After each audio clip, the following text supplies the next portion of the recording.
Well, hello, and welcome to another episode of Icarus Tales. We're bringing you another story of how another pilot survived his ego. This is Matt Shubring. All I know about him is he's ex-Navy pilot, Yes. which I can't hold that against him too much, and is now flying EMS, but he's done other things in between.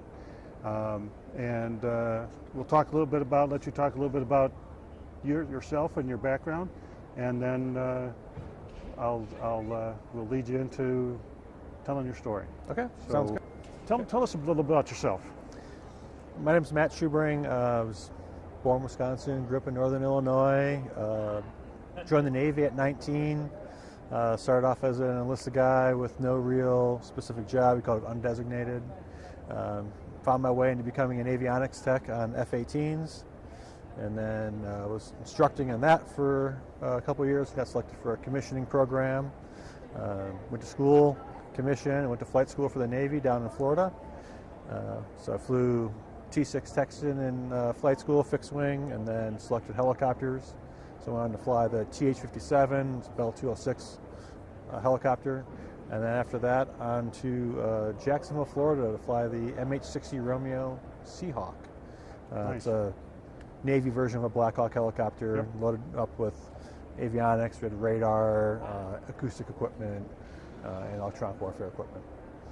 And after that, went back to flight school to be an instructor, flying the TH-57 again, and then did a non-flying tour with the Navy and retired after 20 years.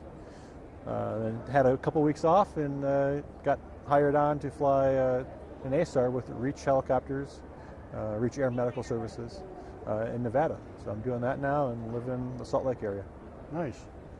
I hate to say it, or maybe you don't mind hearing, is I didn't expect you to have 20 years in. You're a little bit younger than that, so you're. Well, thank you. Yeah. I've only been retired for a little over a year, so. All right. Yeah. Well, congratulations on the retirement. Thank you. But you're right. It's kind of you retire from the military, and all you're doing is finding a new career. That's right. So. I'm happy I was able to keep flying. So. Yeah, that's kind of nice. Like I said, what we're really here for, though, and I know you gave me a little bit of a clue what you're going to talk about, is a day that you found yourself in a situation where you didn't necessarily plan to be there, Sure. or maybe you planned to be there, but you didn't plan to be there the way you were, and your personality may have gotten you into it, or may have gotten you out of it, one way or the other, or both. What did you learn from it? Okay. So we were out doing a training exercise out in the Atlantic Ocean. It was night, dark, no moon, misting, so we had night vision goggles on. You're in your Seahawk, huh? Yes, we were in the 60, Okay. in the Seahawk. I was a kind of mid-level co-pilot at that point for my qualification level, flying with a fairly new aircraft commander, but a fairly experienced crewman, so Okay. that helped out a lot. We're flying out there. Pretty much what we did in the Seahawk for that mission was just run our surface search radar, see who's around there, and transmit that information back to the ship we were operating off of. We were operating off of a cruiser at that time. And we're about to come back at the end of the night, and I needed some practice doing some of the night shipboard landings, and it was definitely instrument conditions. Like I said, it was middle of the night, no moon, so basically zero lume. It was misting, so we weren't getting any starlight through. So the goggles were there, but they were just green. All we could really see was scintillation. Okay. So we would do an instrument approach to the back of the ship. You'd hit about half a mile, and then you'd start your descent. That was also your missed approach point. So if you could see the light of the ship at that point, you could continue on, and then we had a very specific profile that we'd fly to get us safely down to the ship while managing our descent rate and our airspeed so that you weren't coming in too fast, because if you're just coming in at a single point of light, middle of the night, no other reference really, because you have just water around you, it's really easy to misjudge your closure rates. So typically we would have a good CRM between the front and the back, where our crewmen would be calling out our closure rate to the ship based on the radar, and we'd kind of manage our airspeed, indicated airspeed and ground speed based on what the reported winds were, but it was good to have a backup for someone else doing that quick math for you. Okay. And then the non-flying pilot would also help out with your descent rate versus the DME we're getting from the TAC end from the ship. That night, like I said, we couldn't really see a whole lot. We could see the light when we hit the missed approach point, so I started my descent and got to a quarter mile, and I should have been at about 125 feet, and I saw myself back at 200 feet, which was our minimum descent altitude. So I thought I was descending, wasn't. So we went ahead and went missed on that one, which is, it's a pretty easy go around, Good right? call. Yeah. Yep. You just pull in power and turn away and do a racetrack and try it again. No big deal. Tried it 2 or 3 times, and every time something just felt off, and realized at that point that I was experiencing some spatial disorientation.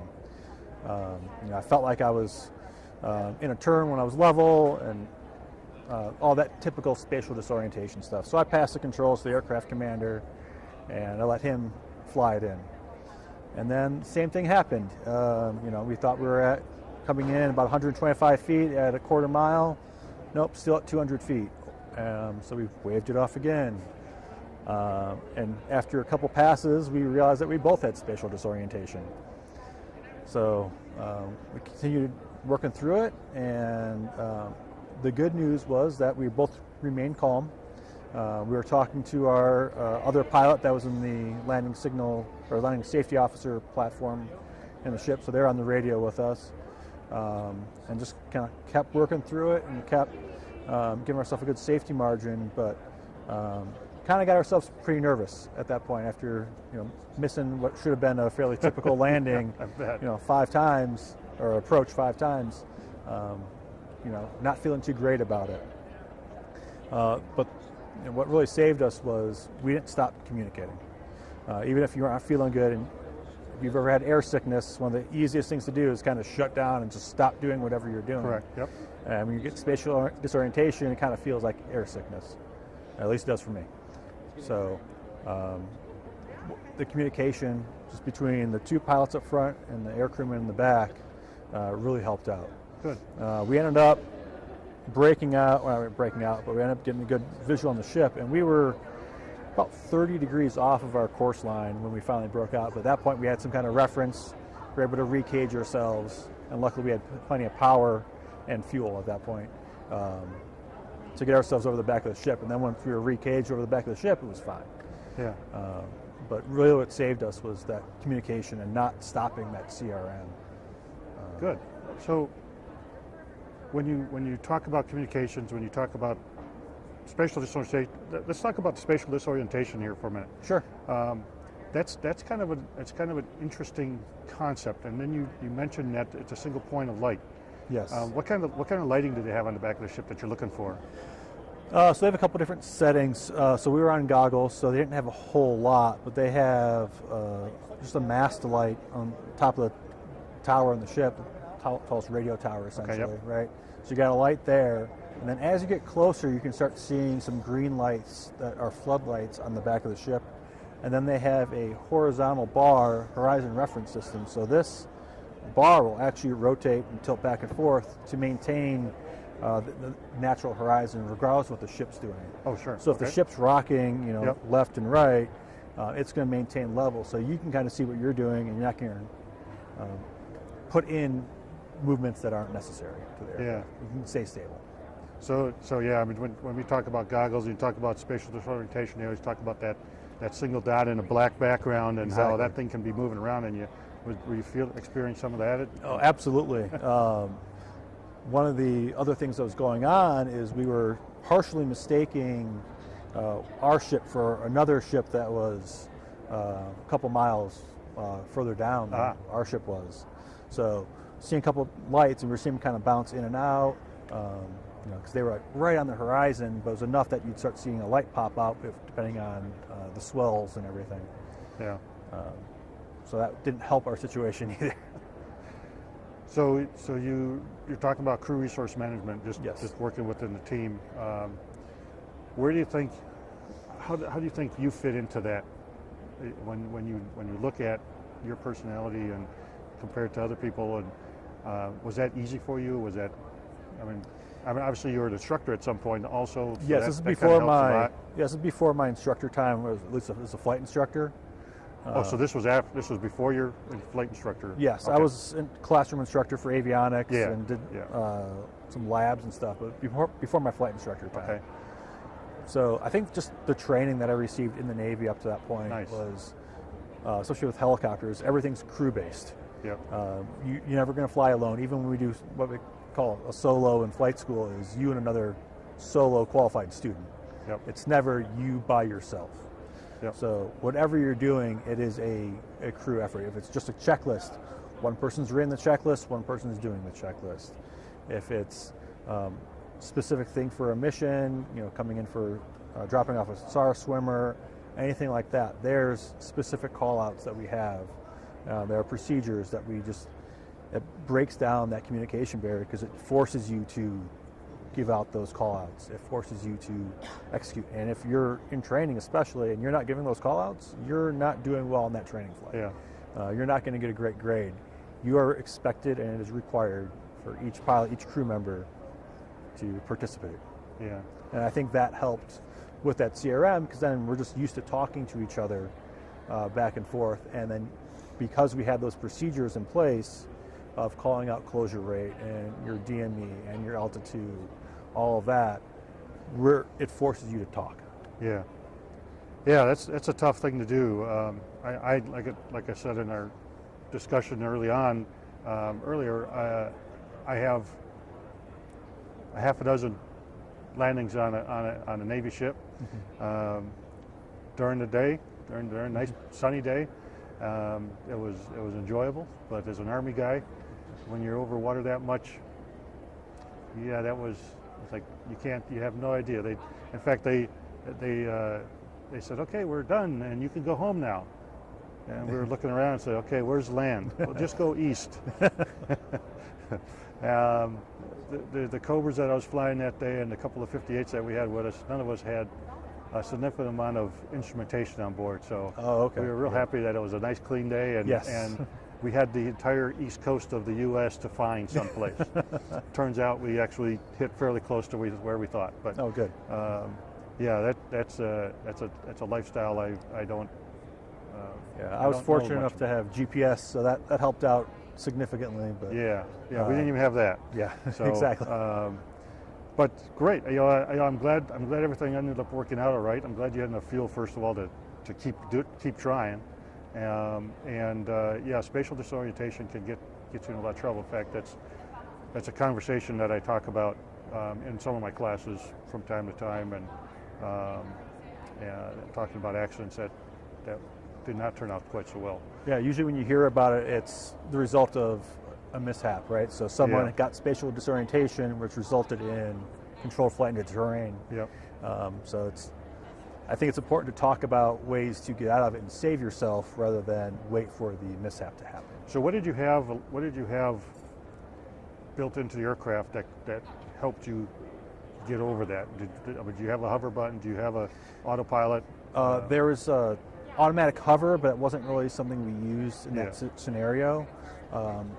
The way the SAS was in that aircraft, it helped out a lot because if you just let go of the cyclic, it's going to self-level. Okay. We were trained never to trim in a turn for that reason because we do a lot of orbiting at night, so that easily can get you into spatial disorientation. So we wouldn't trim in that turn. That way, if you just let go of the cyclic, it's going to self-level. We had an altitude hold on that thing via the collective, so it would add power, which was nice. Okay. So having the altitude hold would help out a lot too, because if you let go of the collective, it's going to have that power in there for you. So it's going to bring you back to whatever altitude you were at when you let go of the button. So you weren't completely IFR? No. Effectively, you were. Effectively, yes, but there's different rules when you're out over the water versus if you're operating in the National Airspace System, right? The FAA doesn't really control what happens. Well, I guess a couple hundred miles offshore. You weren't officially IMC.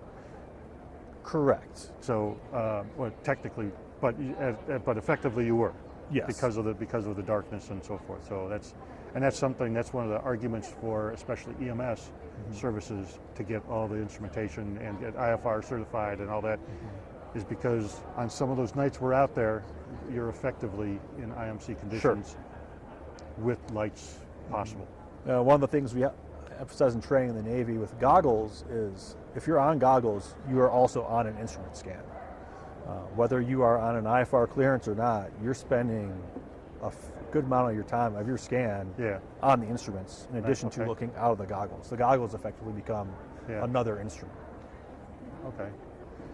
All right. Well, like I said, that's a little bit different than what I was used to. So yeah, I appreciate that. We're going to have another conversation, and I'll get some information from you, and we'll talk over the internet next time. And I'll have you do a personality assessment. Now, this personality assessment is something called the risk type compass. Okay. I've been using it for several years, and in fact, I did some research with it with the company that developed it, looking at helicopter pilots and air medical crew members and how we approach the concept of risk. I come to this with the assumption that you are a risk taker or you wouldn't be in this job. That's a given. We have a risky business that we are in. Now the question is, how do you approach that concept and how do you mitigate that as a person? Sure. So we'll have that conversation. Okay. We'll record that also. We'll add that to our mix, and we will, like I said, we'll talk again. And I appreciate the time. Well, thanks for having me, Ken. And go check out the channel. Let's check out what some of the other people said, yeah. All right. We will Thanks, Ken. have more of a conversation, and I hope you enjoyed the program here. I did. Thank you. Good. Thank you.